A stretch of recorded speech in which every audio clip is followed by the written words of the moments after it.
relasi-relasi yang dibangun antara kita dengan orang lain adalah relasi yang tidak sempurna, relasi yang penuh dengan konflik. Bahkan bukan cuma konflik, tetapi relasi yang bisa berakhir dengan kebencian. Memang kita adalah manusia yang sudah dibaharui oleh Roh ketika kita percaya pada Tuhan Yesus. Tetapi terkadang konflik-konflik yang tidak berkesudahan akan menghadirkan kebencian dalam hati kita. Yang mau dikatakan konflik adalah hal yang biasa dalam sebuah relasi. Tetapi konflik yang berujung kebencian bukan merupakan hal yang biasa. Sebab kebencian ketika menguasai seseorang akan bergerak menghancurkan dirinya dan juga orang lain. Saudara-saudara, jumpa kembali bersama dengan Neil Mistry dalam acara Wajah Allah. Kita ada dalam tema mengalahkan raksasa kehidupan, mengatasi kebencian. Pada suatu saat, seorang pria digigit oleh seekor anjing. Ketika dibawa di rumah sakit, ternyata pria ini setelah melalui hasil tes, didapati bahwa dia karena gigitan anjing mengalami rabies. Malangnya, pada saat itu obat untuk mengatasi rabies ini belum ditemukan. Lalu, dokter kemudian berembuk dan memutuskan seorang dokter untuk mengatakan kepada pria tersebut bahwa waktu hidupnya tidak akan lama lagi. Dokter itu menyiapkan diri lalu ketemu dengan pria itu dan mengatakan, "Bapak, saya mau mengatakan sebuah hal yang berat, tetapi saya mesti mengatakannya." Dia lalu menjelaskan bahwa oleh karena gigitan anjing, pria itu menderita rabies dan penyakit itu belum ada obatnya.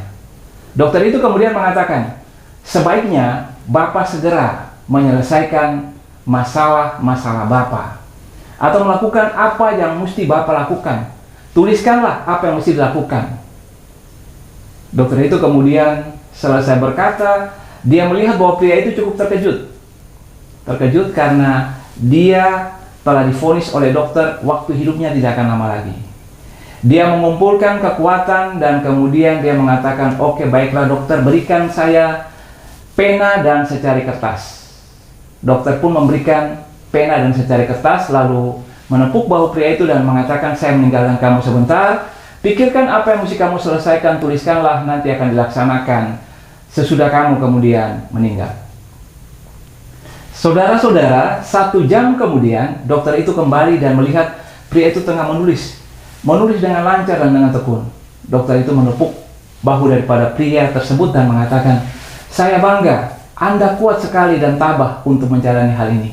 Pasti Anda sudah menyelesaikan masalah-masalah yang harus diselesaikan." Pria itu menengok kepada dokter dan mengatakan, "Saya tidak menyelesaikan persoalan saya, tetapi saya tengah menyelesaikan daftar orang-orang yang hendak saya gigit." Nah, saudara-saudara yang dikasihi oleh Tuhan Yesus Kristus, yang mau dikatakan dari ilustrasi tadi bahwa begini, kebencian akan membuat orang yang tergigit akan menggigit orang lain. Atau dengan kata lain, kebencian adalah luka pada diri seseorang yang membuat orang yang terluka akan bergerak untuk melukai orang lain. Bahayanya kebencian kemudian akan menghancurkan diri orang yang menyimpan kebencian itu dan menghancurkan orang lain yang ada di sekitarnya. Saudara-saudara, emosi negatif, kebencian, bayarannya mahal, sangat mahal. Karena kebencian yang dimiliki atau disimpan seseorang di dalam dirinya akan menghancurkan masa depannya. Menghancurkan masa depannya karena ketika kebencian ada menguasai diri seseorang, dia akan mengerahkan seluruh energinya untuk kebencian yang dia miliki. Misalnya dia membenci seseorang, maka tidak ada lain yang dipikirkan selain bagaimana kemudian menghancurkan orang yang dibenci. Padahal pada saat dia memikirkan hal itu, bisa saja orang yang dibenci tengah tenang-tenang saja, tengah makan dengan enak, tengah beristirahat, tengah bercanda ria dan menikmati hidup. Sementara orang yang membenci mati-matian berusaha untuk mencari cara untuk menghancurkan orang itu. Kebencian menghancurkan masa depan. Yang kedua, kebencian juga merusak kehidupan daripada orang yang menyimpan kebencian. Mengapa demikian? Sebab kebencian akan menguras emosi, akan menguras energi, akan menyita pikiran, tenaga, dan seluruh tubuh. Sebab energi disalurkan kepada kebencian. Kebencian akan merusak psikis maupun jasmani daripada seseorang. Karena kebencian menggerogoti dari dalam dan menghancurkan seluruh kehidupan. Lalu bagaimana? Nah, dalam episode kali ini kita berbicara tentang bagaimana mengatasi raksasa kehidupan, yaitu bagaimana mengatasi kebencian. Untuk mengatasi kebencian, Alkitab mengatakan pertama-tama yang harus dilakukan adalah menyadari dan menerima bahwa Anda dikasihi oleh Allah. Yohanes 15 ayat 12 mengatakan begini, "Inilah perintahku, yaitu supaya kamu saling mengasihi, seperti aku telah mengasihi kamu." Sekali lagi saya bacakan. "Inilah perintahku, yaitu supaya kamu saling mengasihi, seperti aku telah mengasihi kamu." Nah, penekanannya pada perintah ini adalah Tuhan memerintahkan para murid untuk saling mengasihi. Mereka saling mengasihi bukan dari kemampuan mereka, atau dari kosong, atau dari nol, bahkan minus. Sebab orang bisa saja mengatakan begini, bagaimana saya bisa mengasihi apabila saya sendiri merasa tidak dikasihi? Itu masalah, saudara-saudara. Sebab itu bagian firman Tuhan ini mengatakan begini, perintah Tuhan mengatakan supaya kita saling mengasihi karena Tuhan telah terlebih dahulu mengasihi kita. Itu yang tadi dikatakan, aku telah mengasihi kamu. Menyadari, menerima bahwa kita telah dikasihi oleh Allah. Ketika kita menyadari bahwa kita telah dikasihi oleh Allah, kita menerima itu sebagai sebuah hal yang nyata, maka kita memiliki kemampuan untuk mengatasi kebencian, mengasihi orang lain yang menyulitkan kehidupan kita. Mungkin kita akan bertanya, bagaimana wujud kasih Allah kepada saya bila keadaan hidup saya sulit? Bila orang yang membenci saya menyulitkan keadaan hidup saya? Nah, kita akan bertanya, wujud kasih Allah apa? Saudara-saudara, wujud kasih Allah yang paling tinggi dalam hidup kita adalah ketika Allah memberikan putranya yang tunggal, Yesus Kristus, mati di kayu salib bagi kita. Pengorbanan diri yang sempurna bagi kita untuk menebus kita dari dosa, untuk menyelamatkan kita daripada kebinasaan yang kekal, untuk melepaskan ikatan-ikatan kutuk dari kehidupan kita supaya kita bisa diberkati, dan untuk memberikan kepada kita sukacita, damai sejahtera dalam kehidupan. Memberikan kepada kita berkat-berkat dalam hidup yang kita butuhkan. Kematian Allah dalam diri Yesus Kristus adalah wujud kasih Allah yang terbesar bagi kita. Itu mengingatkan setiap orang percaya, Anda dan saya, bahwa kita telah dikasihi oleh Allah. Bahkan kasih ini merupakan kasih yang sempurna. Kasih yang tidak menuntut balas tanpa pamrih, tanpa syarat. Kasih yang tidak terbatas. Saat-saat tertentu dalam hidup ini Anda bisa meninggalkan Tuhan. Kalau hal yang sama Anda lakukan pada sesama, maka Anda juga akan ditinggalkan. Tetapi ketika itu terjadi dalam relasi dengan Tuhan, Tuhan tidak pernah meninggalkan Anda. Ketika Anda mengecewakan Tuhan dalam sebuah relasi dengan Tuhan, tidak setia, berbuat dosa, meninggalkan Tuhan, maka Dia tidak pernah meninggalkan Anda. Kasihnya tidak menuntut balas, tidak ada batasnya. Anda dikasihi seperti itu. Ketika Anda menyadari Anda dikasihi seperti itu, Anda menerimanya, Anda memiliki kekuatan untuk mengasihi orang lain, untuk mengatasi kebencian. Saya hendak mengatakan begini, seringkali orang-orang yang sulit untuk mengasihi orang lain adalah orang-orang yang paling merasa tidak dikasihi. Anak-anak kita yang merupakan anak-anak yang sulit dalam kehidupan kita, seringkali jangan salah, jangan mempersalahkan anak-anak kita. Bukan mereka yang sulit, bisa saja kita yang menjadi kesulitan bagi mereka. Mengapa? Ketika mereka membuat kita sulit dengan masalah, dengan keadaan tertentu, bisa saja karena mereka tidak merasa dikasihi oleh kita sebagai orang tua. Orang-orang yang seringkali melukai orang lain adalah orang-orang yang tidak merasakan dirinya dikasihi. Jadi, ketika kita berbicara bagaimana mengatasi kebencian terhadap orang yang membenci kita, maka pahamilah pertama-tama bahwa kita berhadapan dengan orang-orang yang terluka dan seringkali tidak merasa dikasihi. Pahamilah juga bahwa kita adalah orang-orang yang telah diberikan kasih oleh Allah. Kasih itu ada dalam diri kita. Kita dikasihi oleh Allah. Untuk hal yang pertama ini, saya mengajak kita untuk merenung sejenak. Ketika mendengarkan bagian firman Tuhan ini dijelaskan, Anda teringat pada orang yang sangat Anda benci pada saat ini. Dan wajahnya terbayang-bayang di mata Anda, di pikiran Anda. Pusatkanlah perhatian Anda bahwa Anda adalah pribadi yang telah dikasihi oleh Tuhan. Lihatlah kebaikan-kebaikan Tuhan dalam hidup Anda. Sadarilah bahwa itu bukanlah sebuah fakta dalam pikiran Anda saja, tetapi sebuah fakta dalam keadaan hidup Anda. Tengok kiri, kanan kehidupan Anda, bahwa Anda adalah orang-orang yang diberkati, adalah orang yang diberkati oleh Tuhan, dikasihi oleh Tuhan. Sesudah Anda menyadari, merasakan bahwa Anda dikasihi oleh Allah, Anda mampu untuk mengatasi kebencian pada orang yang menyulitkan hidup Anda.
Hal yang kedua, saudara-saudara, mengatasi kebencian berdasarkan Alkitab, ada satu perintah Tuhan Yesus yang menjadi dasar daripada kekristenan, hukum kasih.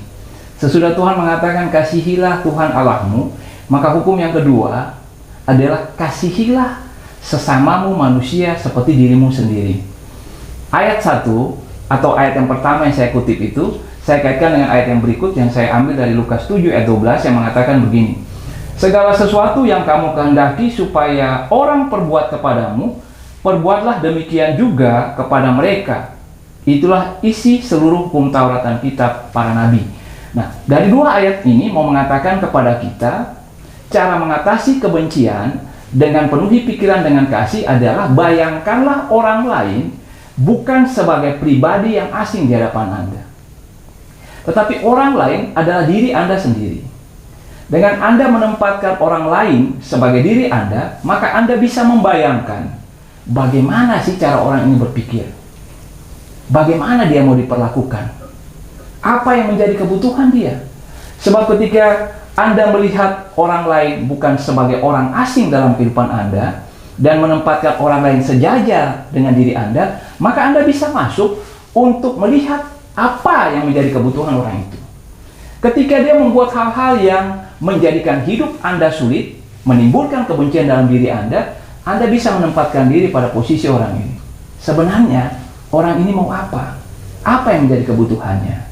Apa yang bisa saya lakukan kepada dia ketika firman Tuhan mengatakan, kasihilah dia seperti saya mengasihi diri saya sendiri. Bayangkanlah, masuk ke dalam kehidupan orang itu. Ini mungkin akan sulit. Orang akan mengatakan, bagaimana saya bisa untuk memenuhi pikiran saya dengan kasih kepada orang yang membenci saya, bila saya sendiri sulit untuk menerima perbuatan-perbuatannya yang membuat saya menjadi benci. Penuhi pikiran dengan kasih adalah menempatkan diri kita seperti orang yang membenci kita. Kita melihat bahwa mereka adalah diri kita. Kita melihat kebutuhan mereka. Kita melihat apa yang bisa kita lakukan bagi mereka. Dan itulah yang dikatakan dalam bagian kedua, mengatasi kebencian adalah bagaimana kita menempatkan diri orang lain sejajar dengan diri kita. Bagian kedua bisa disimpulkan begini, pahami bagaimana orang itu bertindak terhadap hidup kita. Ketika kita bergerak dengan berusaha memahami, pemahaman kita akan merubah pikiran kita. Perhatikan, pemahaman kita terhadap orang itu akan merubah pikiran kita. Kita memahami orang itu akan mengubah pikiran kita. Ketika pikiran kita terhadap orang itu berubah, perasaan kita berubah. Nah, disitulah yang dikatakan bahwa kebencian itu bisa berubah apabila kita memahami orang itu, kita berpikir berbeda sesudah memahami, dan dengan berpikir berbeda, perasaan kita pun menjadi berbeda. Dari kebencian, kita bisa memahami dan bisa mengasihi orang itu. Kita memahami, kita berpikir secara berbeda, dan kita memiliki rasa yang berubah. Saudara-saudara, kita sampai ke bagian terakhir. Bagian ketiga berbicara mengatasi kebencian. Dalam Matius 6, pada ayatnya yang ke-27 dan 28 dikatakan begini. Tetapi kepada kamu yang mendengarkan aku berkata, kasihilah musuhmu, berbuatlah baik kepada orang yang membenci kamu, mintalah berkat bagi orang yang mengutuk kamu, berdoalah bagi orang yang membenci kamu. Nah, ini perkataan Tuhan Yesus kepada para murid dan orang banyak mendengarkannya pada saat ini. Dan perkataan ini juga kepada kita yang mengaku percaya pada Tuhan Yesus. Bagian yang sulit dalam kekristenan. Ada 3 bagian perintah tentang bagaimana berbuat baik kepada orang yang melakukan hal-hal yang buruk kepada kita. Tindakan kasih. Jadi yang ketiga berbicara tentang mengatasi kebencian adalah tindakan kasih. Tindakan kasih lewat ayat tadi mengatakan bahwa perbuatan yang pertama adalah kasihilah musuhmu.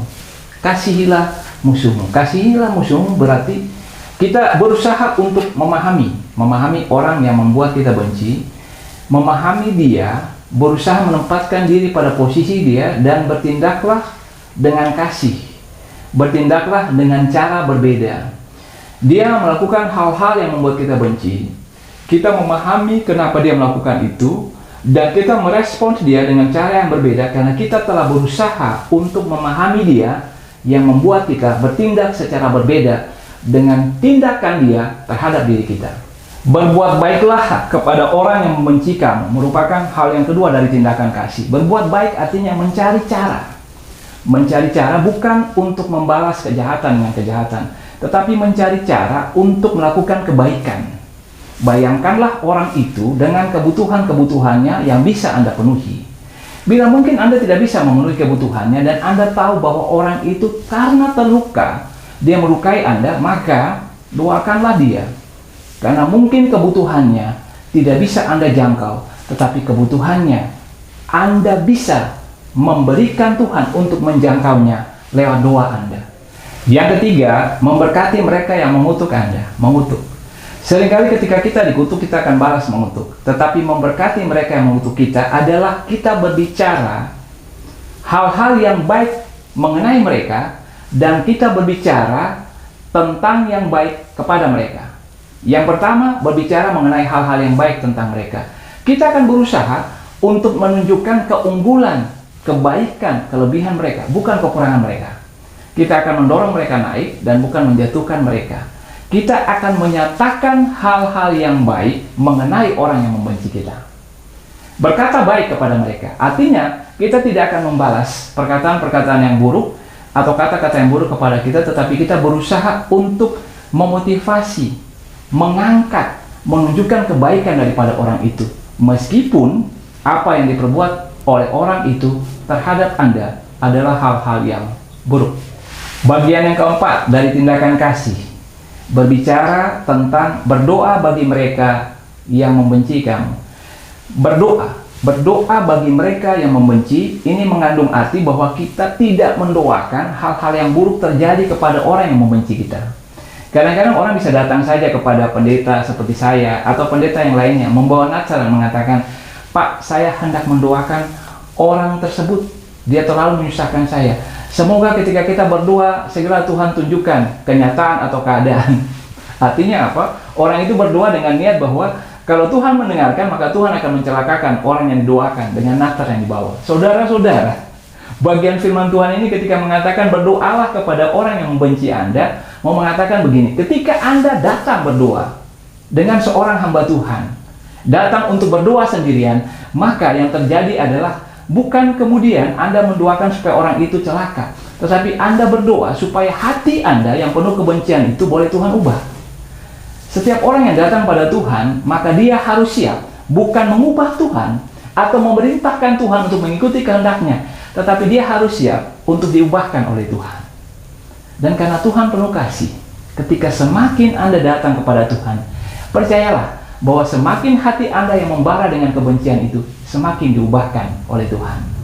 Yang kedua, saudara-saudara, berdoa bagi orang yang membenci kita berarti ketika kita berdoa, kita percaya Tuhan punya kemampuan untuk mengubah orang itu.